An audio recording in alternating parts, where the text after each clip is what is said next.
Good afternoon. It's Monday, the 25th of July, 2016, just after 1 o'clock. Welcome to UK Column News. I'm your host, Brian Gerrish. With me in the studio, Mike Robinson.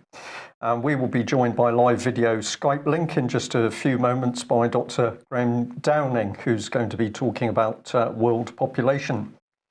Just a brief comment on the weather. Of course, summer was Saturday, in Plymouth at least, but it's now turned a little bit chilly grey, but dry across most of the country. Will we get summer again? Not too sure. Well, Mike, population. Yes, so welcome to Dr. Graham Downing. Welcome to the programme, Graham. Hi, Mike. Hi, Brian. Right, so we're going to begin with declining birth rates, Graham, and you sent us these articles, one from Reading's population would start shrinking without immigration. We've got birth rate across Runcorn and Widnes falls according to latest figures. We've got Japan. It's not just in the UK. Japan's population falls for the 7th consecutive year. And also in the United States, what the baby bust means for America. And this article saying with a spiralling birth rate, America may be following in the footsteps of other high-income countries. There are more households with dogs than households with their own children. And this low birth rate will be felt across multiple sectors in the future. What's happening here? I think, when you talk about population control, it's one of those things that's normally pushed to the outer atmosphere of conspiracy theory, and it's sort of mentioned in hushed tones, or it's mentioned about secret documents, and that always kind of shocked me, because being interested in this area, you find that actually this stuff is going on in front of our face, and it's going on all around the world, and it isn't some big secret. And there's many organisations trying to reduce the population. So what I thought I'd do is just send you just local papers, just to show you there's no secret documents here. And also what this shows is it's a complete opposite to what you think, because what you're told is that there's too many people in the world, the population's exploding, and it's all terrible and doom and gloom. And then the reality is that actually, in Europe and some other countries, actually they're predicting that the populations are going to shrink quite dramatically. So we have a graph here which is showing how world populations forecast for world population for 2100 by continent, and that's a pretty stark graph. The first world, as it's traditionally known, seems like it's going to suffer most from this. It's really interesting, because if you look, but there's a map on the left, and it looks at teen pregnancy, which is really, really important, and then the one on the right, which is predicted levels of populations. You're absolutely right. If you look at both charts, or both the map and the graph, it looks as though Europe is initially singled out for being the one where the problem is. Now, whether, I always say, by design or by default, Europe, all those continents, Europe is the one that's predicted to shrink in its population. And if you look to the one on the left, it's pretty much Europe, North America and Germany, those kind of countries, and of course Japan, where teenage pregnancies are absolutely falling through the floor by comparison to other countries. Other countries are kind of maintaining the amount of teenage pregnancies, or a little bit up, a little bit down, maybe a few exceptions.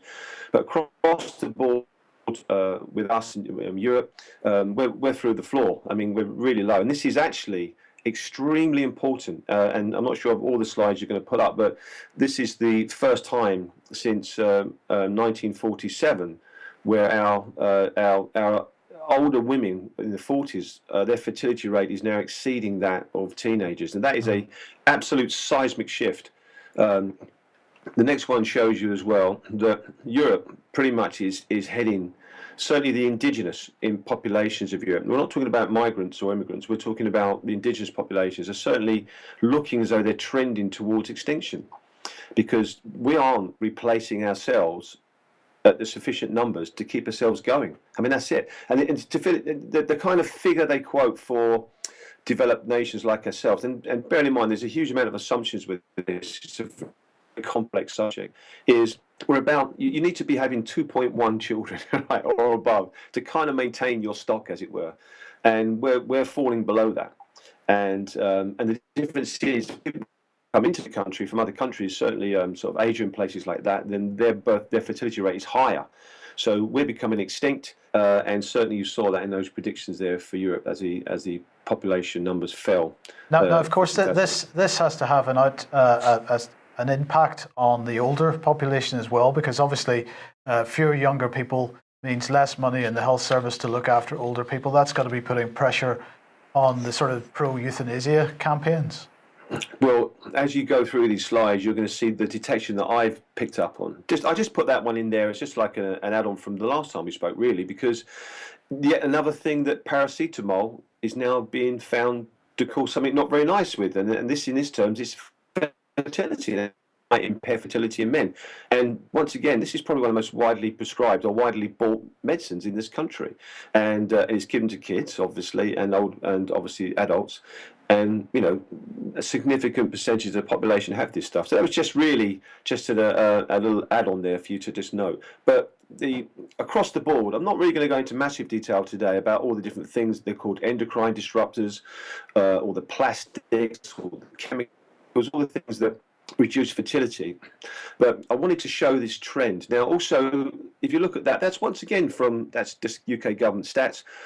It shows you Berkshire, with all the sort of death rates falling. But when you went to Slough, with the fertility rates falling, but when you went to Slough, it was okay. It was above the 2.1 that you need. And of course, Slough there's a significant Asian immigrant population there, and that's fine, nothing wrong with that. But they tend to have a higher fertility rate. And then of course you've got Barking and Dagenham, which isn't too far from my neck of the woods, where I practiced.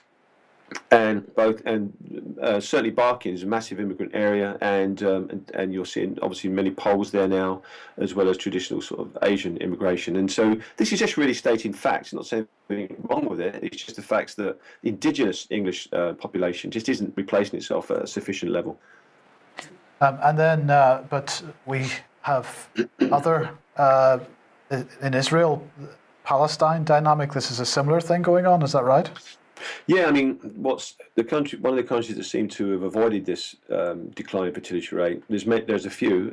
One is obviously Africa is a big case, and Asia in particular. But Israel seems to be doing okay. And someone's written an article there. Obviously, it's got the same kind of dynamic in terms of the politics, Palestine versus Israel, and all the rest of it. And someone did complain about that article, and I didn't put it in for any political reason of anything, but I'm just noting. Israel seems to be doing okay. They've got a baby boom at the moment, so they're quite happy. Okay, and right, so let's look at the Hindu then. Awareness on population control needed. So while in some parts of the world we've got collapsing indigenous populations, as you say, in other parts of the world, population control is something which is being sold to people. There's a political agenda behind it. I mean, this is what shocked me when you look at this. This has been going on. It's actually been going on at least since the 70s, but it's huge around the world. And there's people speaking here, and this paper's already saying, look, we need to have population control, and if you're going to have a baby, wait 3 years, and then wait 3 years between each baby. And so this isn't some secret document hidden in some, on the dark side of the moon. This is actually out there, and it's in newspapers. And so if anyone actually thinks that this stuff is some kind of mad theory, exotic theory, they couldn't be further from the truth. And this is another one. I think this might have been Philippines, and their commission on population, in other words, to get the population, is called PopCon, which makes it sound really nice. And they're all cheering because they're slowing the growth. Although they're alarmed that, unfortunately, the mums seem to be dying a lot more out there, but they're slowing the growth. So yet again, it's another example just from a newspaper. You can find these things online. So their birth rate is slowing, but equally their medical situation is collapsing as well, and maternal young mothers are dying in childbirth. Yeah, which is not good, and obviously it's not good. And there's a whole thing about that country. They've got a new guy in charge who's very anti-religious, and there's a whole lot of stuff going on with that, which I'm sure at some point I think he's even into extrajudicial killing as well, which I think is it was awful. But he's a very interesting character, that guy that's running that country at the moment. This was a graph, and this was generated by a computer. This is me kind of mucking around with this chart, if you like, this graph, and I did a bit of cappuccino statistics on it, where I drew some stuff on it. This is a computer-generated graph, and it's at a certain fertility rate, and it was showing what would happen to the world's population. Well, England, or the indigenous population of the UK, really isn't far off of that rate. So I mucked around with it and did a prediction, and I reckon to be honest, you're probably looking around 2,200, maybe 2,300, when really there's nothing left of us. We've gone. And even if we're off on the figures, don't look at it quantitatively, look at it qualitatively. The trend, if we continue the way we are as indigenous peoples in Europe, we're gone. We're absolutely not going to be here. Okay, well, secularism, fertility, Zika virus, this is all about pressure on whether or not to have children. Absolutely. There's a lot of things that people want to talk about. They want to talk about geoengineering. They want to talk about all the really exotic stuff. But really, we don't need to, because the main drivers of this, there's many drivers. There's one after this, which is gender, and we'll talk about that in a second. But secularism is huge. Once you start to become less religious, quote unquote, the amount of children you have tends to go down. And this is the reason why when immigrants come into the country, certainly from Asia, they're far more of concrete in their religion. They're far more, they practice religion, and they have beliefs in gods more than we do. So therefore, that seems to relate to that. Obviously, you've got on top of this, you've got urbanization. If you put people into cities, they tend to have less children. There's reasons for that, economic reasons, which is another pressure to have urban zones, and as you know from Agenda 21 and all the rest of that. Then, of course, you have the things which are in your face, like this kind of trumped up Zika problem, which really is a problem that isn't a problem, where this big psyop about, if you have sex with someone after a certain amount of time, and they can be infected, and they can pass it through the semen to you, and maybe they can pass it through other ways. So you've got all that going on. That's stopping people having kids, or at least making them think twice. And certainly in those countries which had really strong abortion laws and rules, these happened in those countries where it's shaking those things up. And yet again, that's going to effectively will decrease population there, as we're going to see down the line. And also it affects us. And then obviously you've got this new one called human herpes virus 6A, which they're saying can be spread through kissing, and they find that predominantly in women that have problems with fertility. What they didn't say in there is you've probably got it from a vaccine which has been made from aborted fetal tissue. They didn't tell you that. But there's all this subtle psychological warfare and very in-your-face warfare that's going on, which is kind of demonizing the normal natural birth. These programs of people on the dole having 16 children, and you see it all the time. Anything about natural birth or having kids is kind of, you're dissuaded from it. Well, indeed, and there are two main sort of propaganda strands in the UK, at least. One is how expensive it is to have children. Yeah, that's one. The other one is, which is in the news this last week or so, has come out of Theresa May, and the fact that all the furore over the fact that she doesn't have children. And the debate that is going on around that about whether women can have a career and be mothers as well. And so the pressure is absolutely on people in this country not to have children. No, I agree, and I think it's been done very well. And when you see the teenage fertility, you see the amount of births to teenagers drop cataclysmically in Europe and North America. And obviously Japan, it's been a problem for many years. Then you see the effects of this. This is absolutely, you see the concrete effects. Then you see, I don't know if you put the next one up, which is the gender selection. Right. So this is really, you're getting into your field now, because this is about genetics, and so this is gender selection. A strong and effective presence in the regional hubs would also enhance the new entity's capacity to deploy gender programming staff to countries in the region where it lacks a presence or substantive program. This would not only strengthen work on gender in those countries and throughout the UN system, but it would also help to expand the gender capacity of the UN as staff continue to be deployed in a graduated fashion. And the headline on this is GEAR campaign calls for increased resources and regional national presence of UN women. Tell us about GEAR. Well, this is a kind of overseeing, or it's an organisation set up to kind of gathering all the other organisations which are worldwide trying to promote gender equality. Don't get me wrong, gender equality sounds fantastic, but really what happens is when you get gender equality, really what you're doing is destroying gender. And this group stands for Gender Equality Architecture Reform Campaign. There's a mouthful. And if you read it, it's almost like a military thing. It says that they want to deploy gender programming staff. And actually a comment was made on this from, I think it was from the Population Research Institute by Joan Robinson. And I'll just quickly read it to you. She said, she went to this conference, and this is massive UN conference, countries involved, huge numbers of people. And she said on the opening day of this, lesbian activist Charlotte Bunch and her collaborators held a gear campaign rally, making absolutely clear that the chief goals of the new UN super agency, which is this agency, would be 1, the eradication of traditional genders, and 2, the universal use of reproductive health care, which is to say the family planning package of abortion, sex education, contraception and sterilisation. Now, as I said, I'm all for gender equality and I'm all for people being equal and all the rest of it, but it's when it's used as a tool. And when you read the literature, they use these things. You can see that where they talk about this, they use this as a tool to bring down numbers of births, and they'll give all sorts of reasons for it, and I'm not going to comment on that. I'm not for or against. I'm not here to say that. I'm just showing you the reality of what is going on and the results of that. Graham, if I may just come in there, we did some interviews over the last couple of weeks with some very interesting gentlemen and a lady. They'd spent a lot of time in South America, and what they were specifically talking about were groups of trainers that were appearing in mainly local farming community, peasant-type communities, or maybe a little bit up on that, but the trainers were coming in. And one of the things they were heavily targeting were the women. And so we got a mixed-sex audience looking at what's going on here.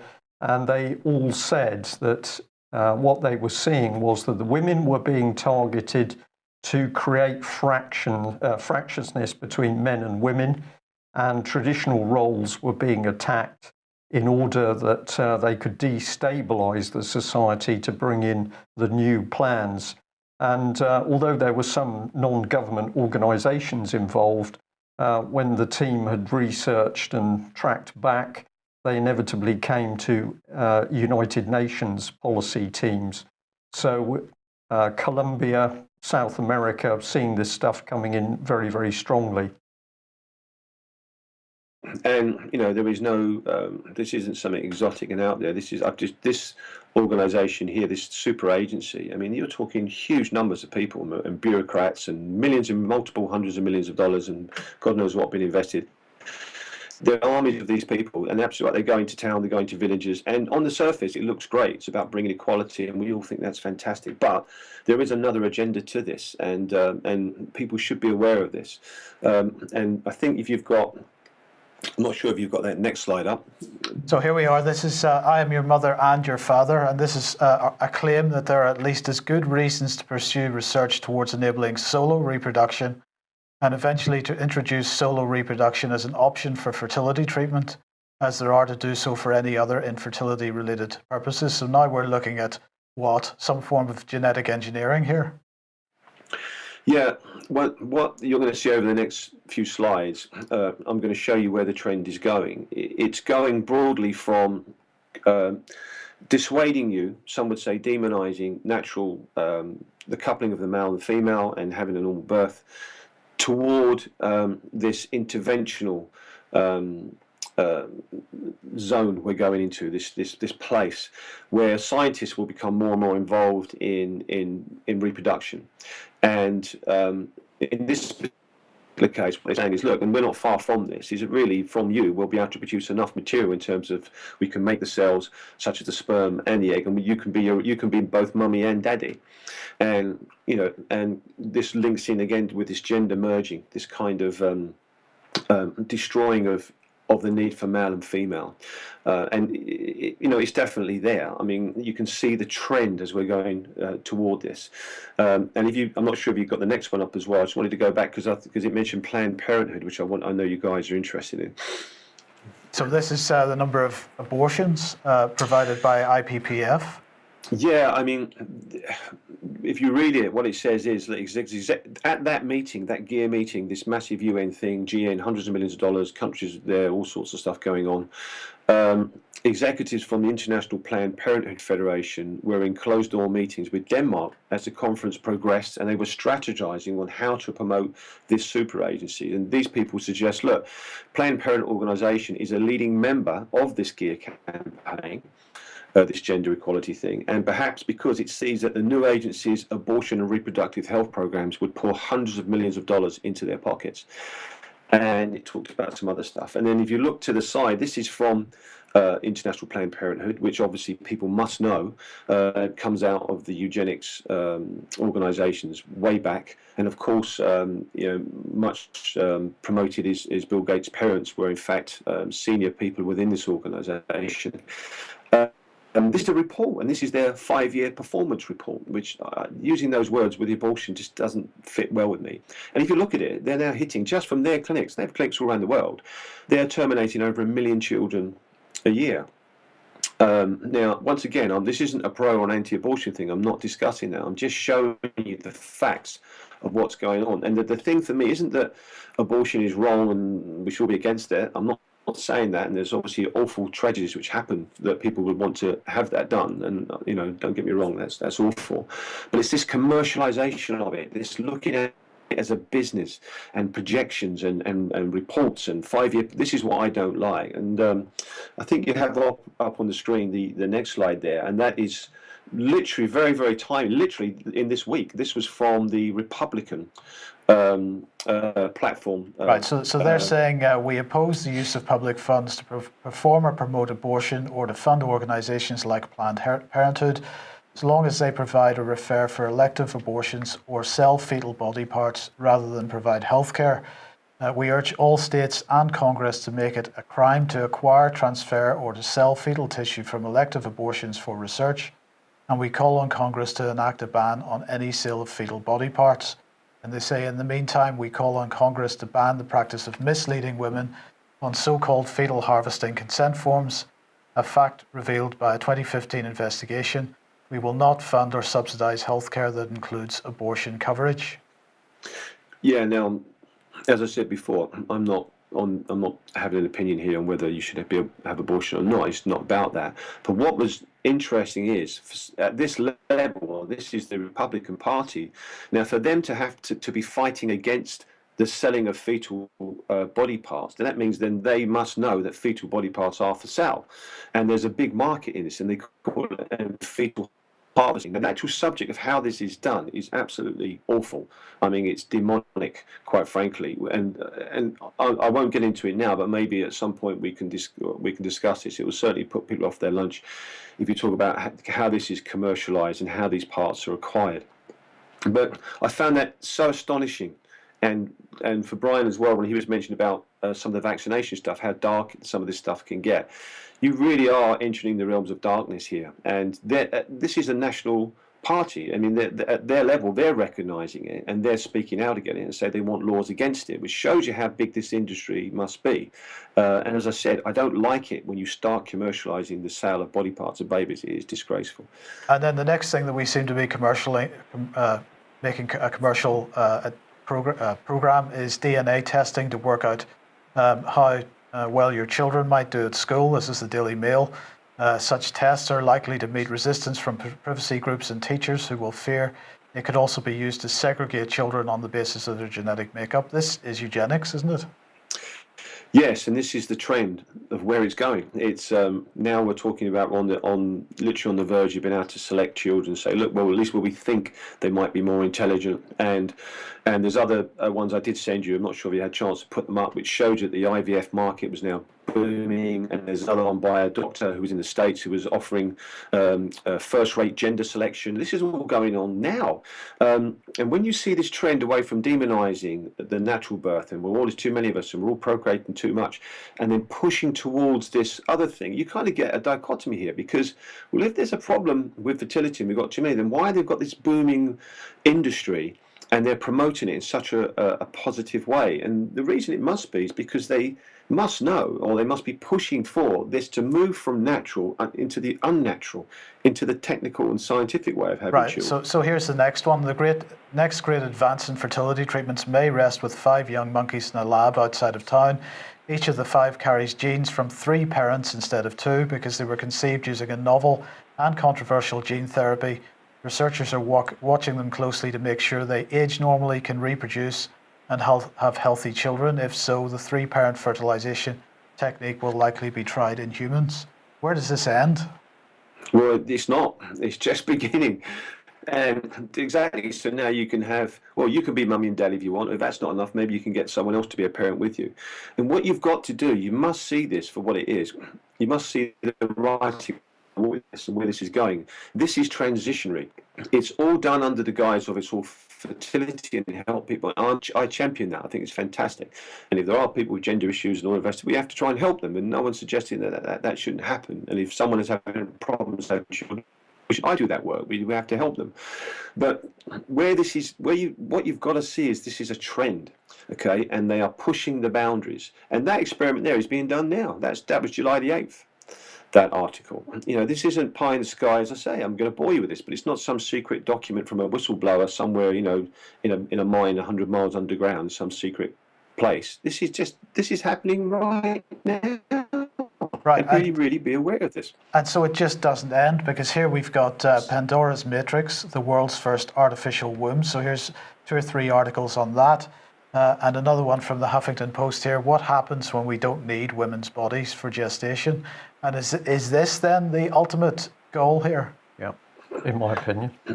Well, I mean, I would agree with you, Brian. You're absolutely right. This is the ultimate goal. And what this transitionary science is doing, it's kind of warming us up to where this is going, which is, you know, is to she's talking about ectogenesis there, and she's mentioning a few experiments. One of them they did on just mice, and they took a mouse embryo, took it outside the womb, and then allowed it to grow to nearly full term. And they also did it on people. They did it on a goat, and I'm going to show you that. I did give you a picture of that. Hopefully, we can show that at the end. And also, they people will be shocked by this, but they've actually done it with a human embryo up to about 10 or 12 days. But they had to terminate it after that because they didn't have permission to go any further. And they call it ectogenesis, or extracorporeal gestation. And what you've done is you've then gone to the last slide, which is 3 very interesting characters. The man that termed back over 100 years ago the term ectogenesis was Professor Haldane. He's a revered scientist, Oxford, very, very bright chap. He was the one who brought in the population science, if you like. And so his imaginations have now come true. We are now very, very close to this. And interestingly, to the left of him, to the right on your screen, at the left of the picture, is none other than Aldous Huxley, which I'm sure you'll all know who he is, and the book that he authored, The Brave New World. And next to him is another guy called Lewis Gilgud, who ended up being in charge of and these kind of global organisations bringing change across the world. And there's another person not in there I won't mention now. There's the sister of Haldane. And this stuff I'm showing you is forming a new talk that we're going to be doing, which I think we may be touring the country doing. I'll talk earlier about that, Ian Crane. But excuse me. These people are massively instrumental in the world. Excuse me, that we're living in now. Because out of their imaginations have come the kind of reality that we're living in. And I'm not sure if I can see that quote. Is that the quote I sent you? That's the quote from about Haldane. He speaks with an underlying, sometimes foreboding tone, which warns that scientific advances, if they're to be truly of benefit to humankind, must be paralleled with advances in ethics and wider public understanding. When I saw that, it lifted my heart a bit, and I thought, wow, even though he's been the kind of father of this madness that we're going into, he recognised that maybe, you know, we have to have the right ethics, the right morals, all the rest of it. But then when I looked at it again, it kind of reads to me as if to say, well, we have to move forward, but we have to let the ethics catch up with it. In other words, we have to change what we believe in order to catch up with this, so that we can. And that then started to worry me a little bit more. And then, if you look to the very, very last slide, which is, it's astonishing, because you've got his little group of mates nearly 100 years ago sitting around discussing all this. You've got Aldous Huxley with his mate, who's brought out that famous book, and this is a cover from performance of that, and you see the baby in the ectogenetic bubble, if you like. Well, what is that? Is that a lamb? Is that a lamb, Graham? Well, yeah, and on the left you see this goat experiment, which is the real deal. Okay, and scientists with their bits of tubes going in. You compare left to right. Now, what we didn't read is that this professor, he predicted that by 2074, now he didn't say 2075, he didn't say late 21st century, he didn't say 2080, he said 2074, only 30% of humans will be born naturally. The rest will be like you're seeing there. Now, that's uncanny in itself. And you also have to know that all those guys there, you're talking socialists, Fabian Society, birth control, all of these people were involved in those kinds of areas. And the thing that I want people to think about is this. Imagine that not being a baby goat growing. Imagine that being a baby human. Then when you've got that in your head, then imagine 1,000 of them next to each other. And then imagine 100,000 and 1,000,000. Because if you think it's pie in the sky and conspiracy theory, you're completely on the wrong plane. Because this is where we're headed. And I tell you something, you're going to see this within your lifetime. Wow. Well, Graham, I know there's a stunned silence. There's a stunned silence here, and I can feel it on the airwaves, if I'm allowed to say that. Of course, we've got this massive attack going on with families anyway. All of the work that we're doing around what social services are up to, the attempts to break up families, certainly break up happy families, taking children disappearing into the so-called care system. Well, we know abuse goes on, but it's a very dark area where there are more and more suggestions, let's just say that at the moment, that children are also disappearing for the use of body parts. And of course, we've had the baby scandal around Bristol Hospital and other hospitals. And when people started to open the lid on that, things got very, very nasty indeed. So it's not just one area that's being targeted. This is very, very calculated. It's a collaboration to actually force childbirth away from a mum and a dad. And obviously it takes a very dark mind to do that. My opinion, it's demonic. But this thing is breaking surface without a question. I mean, I couldn't agree more in some of the things you were saying there, is that at some point it has to break the surface. You're absolutely right. And it has done now, because everything I've just shown you is from published research and from local newspapers. As I said, no secret documents here. And the thing you have to realize is that there is two sides to it. There is a very dark side to it. There is no doubt about that. And also what you've got, which is part of that, is this commercialization. This end user, because to get this technology off the ground, it involves huge investments, and people aren't going to do that unless they're going to get a payback. And what people are seeing down the line, although there is fantastic use for this technology, and don't get me wrong, there is they're seeing a payback. And there's no way, once you get, I listened to a lecture the other day by an academic lawyer, and they were talking about the way that human rights and your rights are removed. Once a commercial end product can be identified and profit can be made from a certain thing, then the rights of humans are removed to allow that to make its profit. And we see that across the board. And they do it through various panics. You see it through various, people say false flags. You see it through fake epidemics, the Zika thing and all the rest of it. And it's done to then drive legislation to get you to the point where you're going to accept the medication or accept this. And this, to go forward, has to has to generate huge profits, and therefore you will see the 100,000 tanks of this. And as I said, when I thought about it today, it absolutely turned my stomach.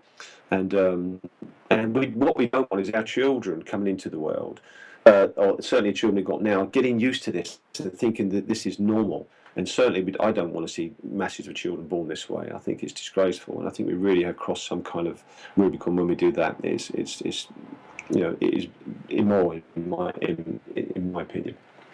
Thank you very much, Graham. Thank you very much for your time today. You're welcome to stay and comment on other stories if you wish, but thanks for joining us today.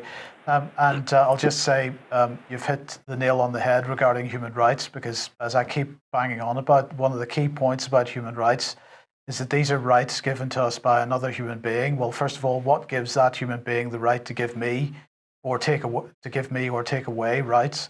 And the other point is it's based on a blank piece of paper. So they write down what rights we have. They can rub out what rights that we don't want us to have anymore. They don't want us to have anymore. So extremely dangerous human rights. But absolutely, and we have just hit a big shift, as I've just said. This isn't in the back room anymore. This is now fully out in the open, and people should be advised of this. And it's up to them to have an opinion on it. I certainly don't want the world to go this way. It sickens me, quite frankly. And hopefully enough right-minded people will get together. Maybe we can do something about this, and maybe we can move this in a much more positive direction. Okay, thank you, Graham. Okay, let's move on. Brian? Okay, well, we'll move on by saying quite simply that, of course, it's not going to be the BBC that blows the spotlight on what we've just heard. Let's come in at the angle of Turkey, and we've got some interesting reporting. Turkey coup attempt, arrest warrants issued by journalists. We've captioned this one rule for Turkey and another for the UK. This is the heart of the matter. Turkey's authorities have issued detention warrants for 42 journalists, according to local media, as part of an inquiry into the failed coup on the 15th of July. And BBC, of course, straight in there. Turkey has been criticised for restricting press freedoms in the country, a charge that Ankara denies. Well, let's come to the Press Gazette. This is going back to December in 2015. The 67 UK journalists arrested and or charged in the course of their jobs since 2011. And as part of the text, encourage people to go to the Gazette and read the story. It says, over the last 5 years, the UK has arrested more journalists than anywhere else in the Western world. Globally, the countries that compete with us include the likes of Eritrea and Iran. And we'll just add in there that, of course, the UK column has been warning about the role of Common Purpose to help create the Leveson inquiry, which made such a blatant attempt for the British state to take complete control of the press. But here we are lecturing Turkey on what they should be doing in their own country. And I'm just going to say, certainly UK column is sick of the British government lecturing overseas countries while having exactly the same attitude that they're criticising in UK. We thought the best way to really show this issue with the UK journalists is a little video clip, because the list is simply too long. So here we are, UK journalists arrested and or charged in the course of their job since 2011. We just play it through in order to just get a visual idea of what it looks like. A little bit slow to start, but I'm not going to read the names out. The significant thing is that only a handful, less than a handful, were actually found guilty. As you can see, most of these individuals were found not guilty or were cleared. Overwhelmingly found not guilty or cleared. But this is after the police had broken down doors, frightened the journalists, scared their families, and this was part of the UK state witch hunt. And on it goes. You note the cleared names there: not guilty, cleared, cleared, cleared, cleared. Some were guilty, but we've got sufficient existing laws to cope with crime where it occurs in the press and media. But let's remember that this was from the same UK that is busy lecturing Turkey at the moment on how they should treat journalists. And then we decided to just get a little bit deeper into the issue of Turkey.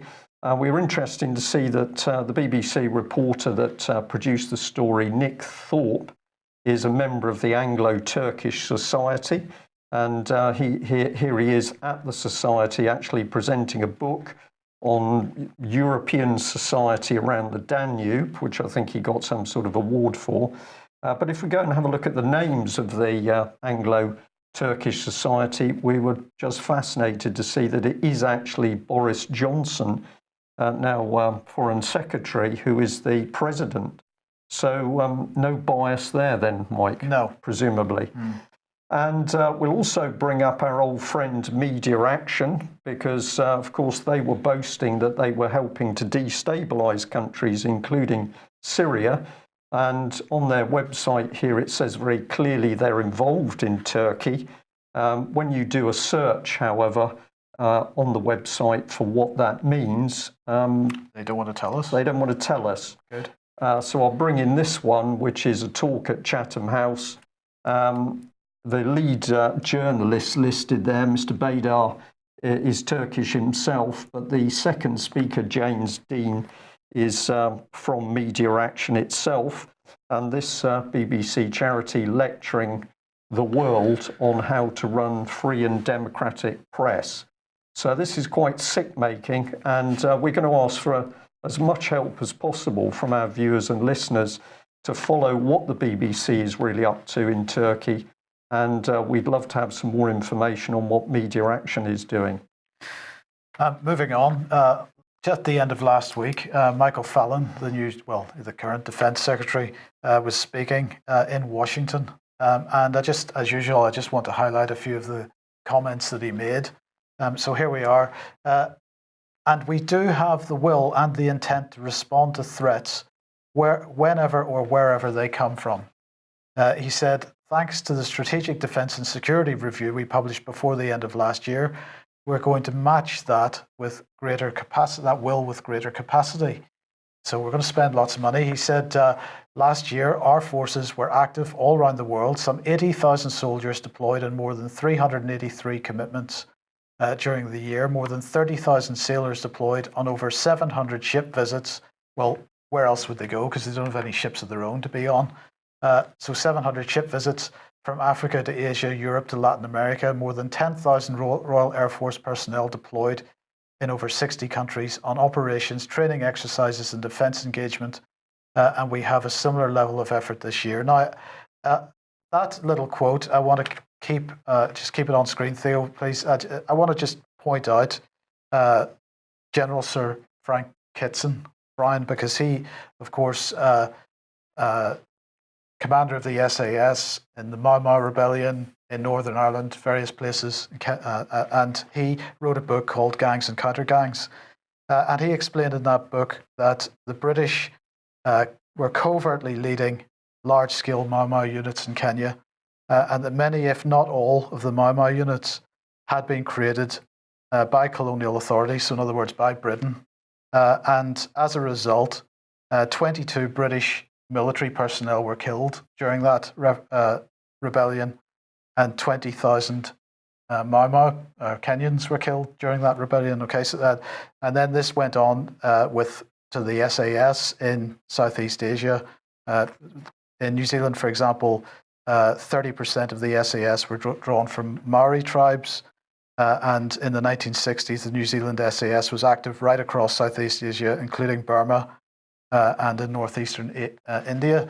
So what he's saying here, I believe, and you correct me if you think I'm wrong, but I believe what he's saying is that they are taking this policy, which Kitson wrote about in his book, and we're seeing it in action in the last 12 months.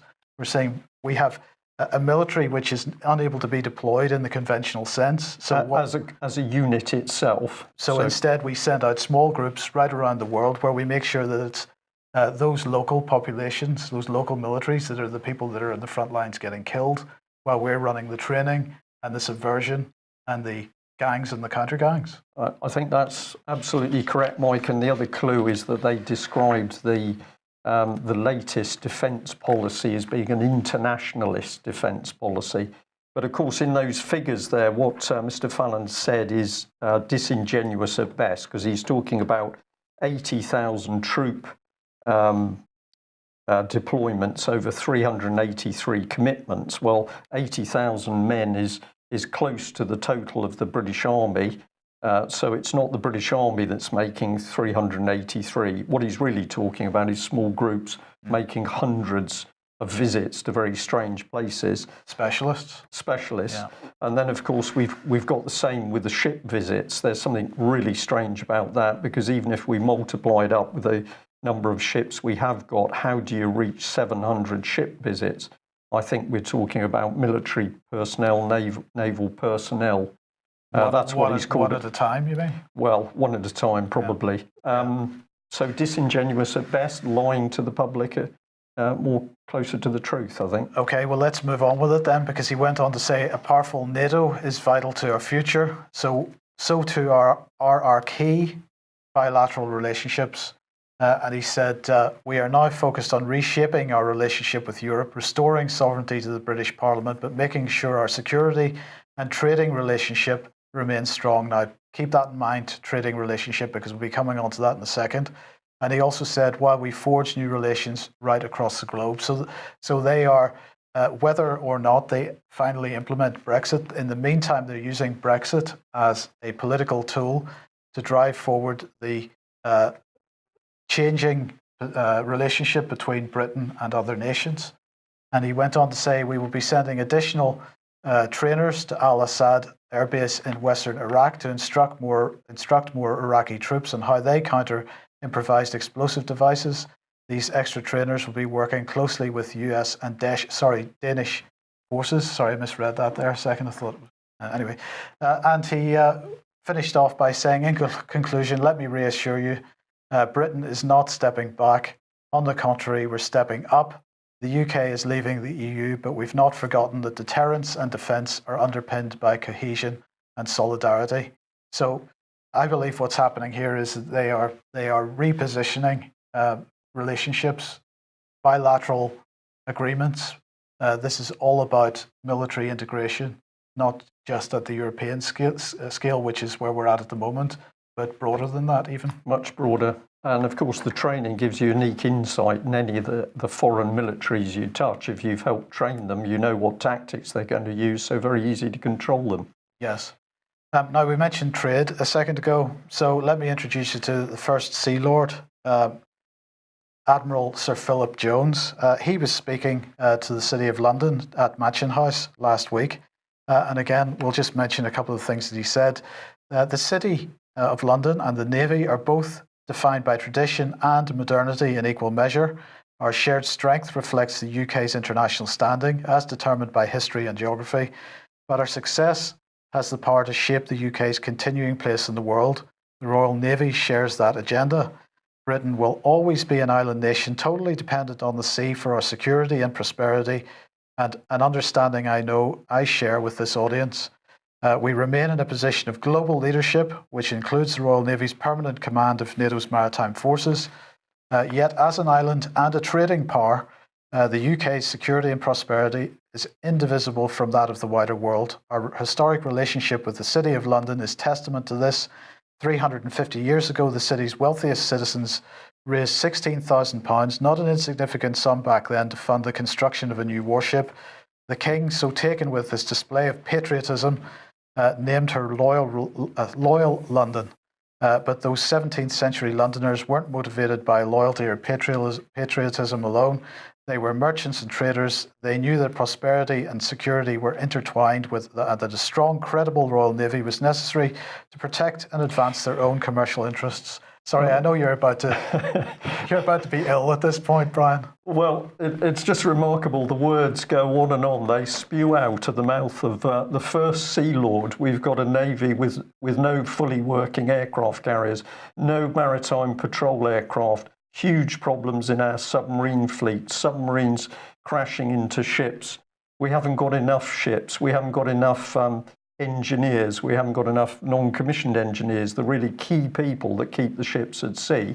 We haven't got any of these things, and this man is standing up as if he was heading up the United States Navy. It's just incredible. This is clearly another man drenched in gold braid, drowning in bunker mentality. He hasn't realised that he doesn't have a navy because his colleagues have absolutely given it away. Well, just to quote to read out the quote that's on the graphic there. Rest assured, the Royal Navy is here for whatever the future holds from our maritime trading nation and this great global city. And of course, he's referring to the City of London.